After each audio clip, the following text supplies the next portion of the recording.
सभी व्यूअर्स को मेरा नमस्कार। आज के इस वीडियो में हम हुमायूं के बारे में पढ़ेंगे। पिछला जो वीडियो मैंने आपको बताया था वह बाबर से रिलेटेड था, जिसने मुगल साम्राज्य की नींव रखी थी। अब उसके पुत्र हुमायूं के बारे में पढ़ते हैं। तो चलिए देखते हैं बोर्ड की तरफ। हुमायूं, इसका जो पूरा नाम है वह मिर्जा नसीर उद दिन बेग हुमायूं है। जो मैंने आपको कल भी बताया था कि जितने भी मुगल शासक थे वह अपने लास्ट के नाम का प्रयोग करते थे। तो इसका पूरा नाम क्या है? मिर्जा नसीर उद दिन बेग हुमायूं। अब बात की जाए उसके पिता की, तो उसके पिता का नाम जो था वह था बाबर।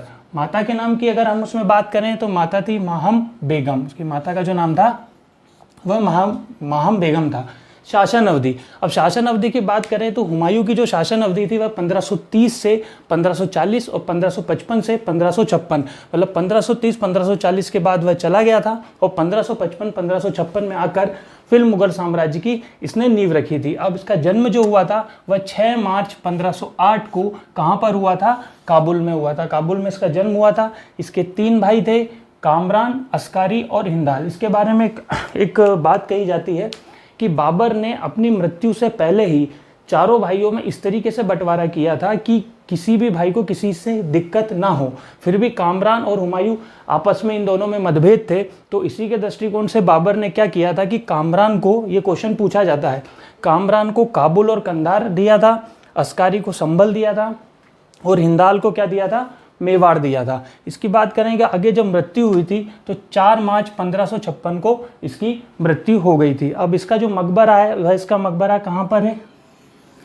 दिल्ली में। इसका मकबरा जो है दिल्ली में। इसके साथ साथ दारा शिकोह और इसकी जो बेगम है हुमायूं की, इनका मकबरा भी कहाँ पर है? दिल्ली में है। इसमें एक मकबरे में एक बहुत इंटरेस्टिंग चीज़ है कि 1993 को 1993 को यूनेस्को ने, ये क्वेश्चन बनता है कि हुमायूं का मकबरा जो है वह विश्व धरोहर में शामिल किया था। ताजमहल का जो आर्किटेक्चर लिया गया था, ताजमहल की जो सोच ली गई थी कि ताजमहल बनाया जाए, वह मकबरा जो है हुमायूं के मकबरे से ली गई थी। अब जीवनी की बात करें तो इसकी जो जीवनी है उसे हुमायूं नामा कहा जाता है। ये किसने लिखी थी? उसकी जो बहन थी गुलबदन बेगम ने हुमायूं नामा लिखी थी। अब इसके युद्ध, किस तरीके से उसने युद्ध लड़े हैं और क्या क्या किया है, हम देखते हैं कि सबसे पहले शुरुआत होती है कलिंजर का युद्ध।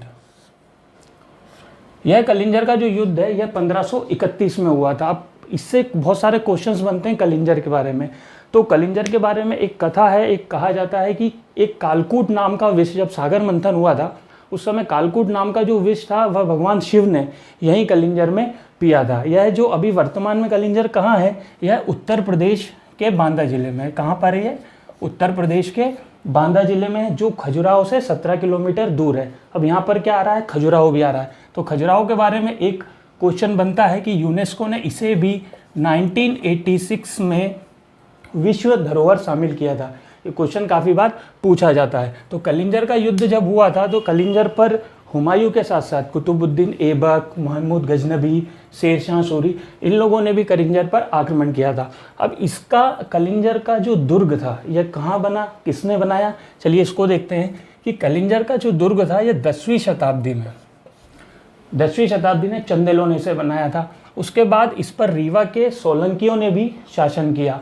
उसके बाद हुमायूं, शेरशाह सूरी, कुतुबुद्दीन ऐबक, इन लोगों ने भी इस पर आक्रमण किया था। इसके बाद हम चलते हैं कहाँ पर? देहरिया के युद्ध पर। देहरिया का जो युद्ध हुआ था यह कब हुआ था? क्वेश्चन पूछा जाता है। 1532 में देहरिया का युद्ध हुआ था।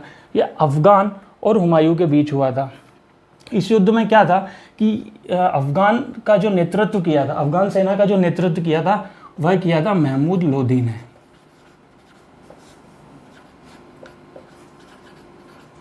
अफगान सेना का जो नेतृत्व इसमें किया था वह महमूद लोदी ने किया था। और इसका साथ किसने दिया था? शेर खां ने दिया था। ये मैं आपको आगे बताऊंगा कि ये शेर खां बाद में कौन था और क्या बना था। तो अफगान और हुमायूं के बीच दोहरिया का युद्ध हुआ था जिसमें महमूद लोदी की पराजय हुई थी। इसके बाद क्या हुआ था? हुमायूं के बारे में कहा जाता है कि वह एक किसी तरीके की युद्ध में संधि करता था।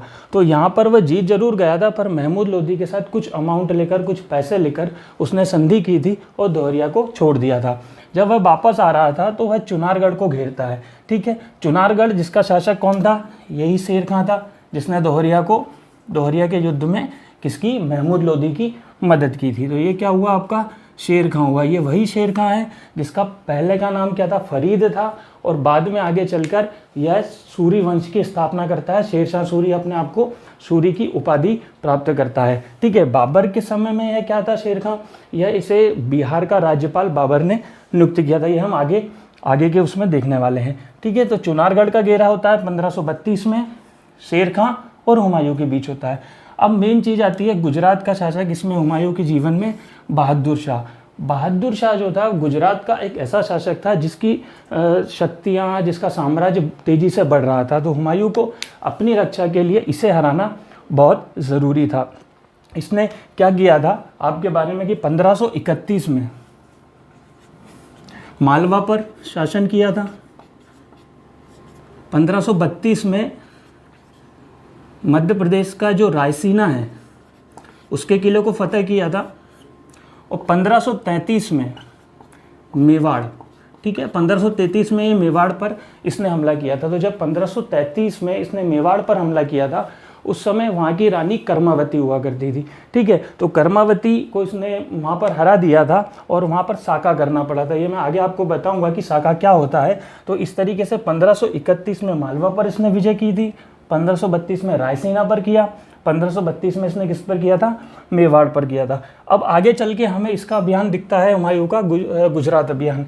गुजरात अभियान जो था यह 1535 से 1536 तक हुआ था।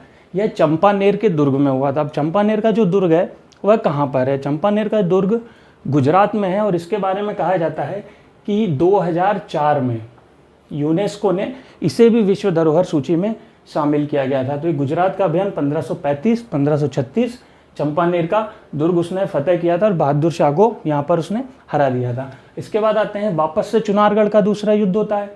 चुनारगढ़ का दूसरा युद्ध होता है 1537 और 1538 में। इसमें क्या होता है कि हुमायूं की जीत होती है चुनारगढ़ के युद्ध में, और यह युद्ध जो हुआ था यह शेर खां के बीच हुआ था। फिर बात आती है चौसा का युद्ध। यह बहुत इंपॉर्टेंट युद्ध है क्योंकि इसी युद्ध के बाद हुमायूं को भारत छोड़ना पड़ा था। तो चौसा का युद्ध हुआ था 29 जून 1539 को। हुमायूं और किसके बीच हुआ था, यह शेर खां के बीच हुआ था। इसमें यहाँ से ही इसी युद्ध में जीतने के बाद शेर खां ने क्या किया था कि सूरी वंश की स्थापना की थी और अपने को सूरी की उपाधि दी थी। तो ये आपका चौसा का युद्ध हुआ। इसके बाद कि चौसा का युद्ध जिस तरीके से हुआ था उसके बाद हुमायूं का क्या हुआ, क्योंकि 1539 में चौसा का युद्ध हुआ, फिर कन्नौज, इसके बीच में हुमायूं भागकर आगरा चला जाता है। वहाँ पर अपने भाई कामरान, अस्करी और हिंदाल से मिलता है। ये सब मिलके शेरशाह सूरी को हराने की एक रणनीति बनाते हैं, क्योंकि शेरशाह सूरी बहुत तेज़ी से दिल्ली की ओर बढ़ रहा था। तो ये दोनों बिना किसी तैयारी के, ना तो शेरशाह सूरी ने कोई तैयारी की थी ना इन लोगों ने कोई तैयारी की थी, तो ये दोनों आपस में कहाँ पर 1540 में कन्नौज में आपस में लड़ लेते हैं, आपस में भिड़ते हैं। उस समय क्या होता है कि जो शेरशाह सूरी है वह बाबर द्वारा जो नीति यूज़ की गई थी कि बाबर ने जिस तरीके से पानीपत का युद्ध लड़ा था और उस समय उसने पूरे जो अपने विरोधी थे उन विरोधियों को पांचों तरफ से घेर लिया था, उसी चीज़ का, उसी रणनीति का प्रयोग यहाँ पर किया गया था। किसके द्वारा, शेरशाह सूरी के द्वारा। और शेरशाह सूरी ने फिर कामरान, अस्करी, हिंदाल और हुमायूं को यहाँ पर पराजित कर दिया। उसके बाद बाबर को भारत छोड़ना पड़ा और भारत में सूरी वंश की स्थापना हुई। उसके बाद क्या होता है, समय आता है 1555 और 1556 का। यह दूसरा शासन रहा। उस समय क्या हुआ कि दिल्ली पर जो सूरी वंश का शासक था वह कमज़ोर होता जा रहा था।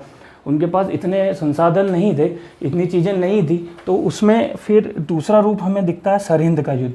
यह क्वेश्चन भी पूछा जाता है कि सरहिंद का युद्ध जो था वह कब हुआ था, 1555 में हुआ था। किसका, सरहिंद का युद्ध। इस युद्ध में जो बैरम खां है उसने मुगलों की तरफ से नेतृत्व किया था, जो बाद में जाके अकबर का संरक्षक बना। ये क्वेश्चन आप नोट कर लीजिए, बहुत बार पूछा जाता है कि अकबर का संरक्षक कौन था, तो वह बैरम खां था। तो बैरम खां ने इस युद्ध का नेतृत्व किया था और सूरी वंश को यहाँ से हटा दिया गया था। और फिर 1555-56 में दिल्ली पर मुगल वंश का स्थापत्य हो गया था। तो ये रहा, ये जो आज हमने देखा है शॉर्ट में हुमायूं को देखा है। अगले वीडियो में हम आगे और भी जो मुगल शासक के बारे में चर्चा करेंगे। अगर आपको वीडियो अच्छा लगा है तो आप उसे प्लीज़ लाइक कीजिए, शेयर कीजिए, ताकि मैं आपके लिए और अच्छे अच्छे कंटेंट उपलब्ध करा सकूँ। Thank you very much.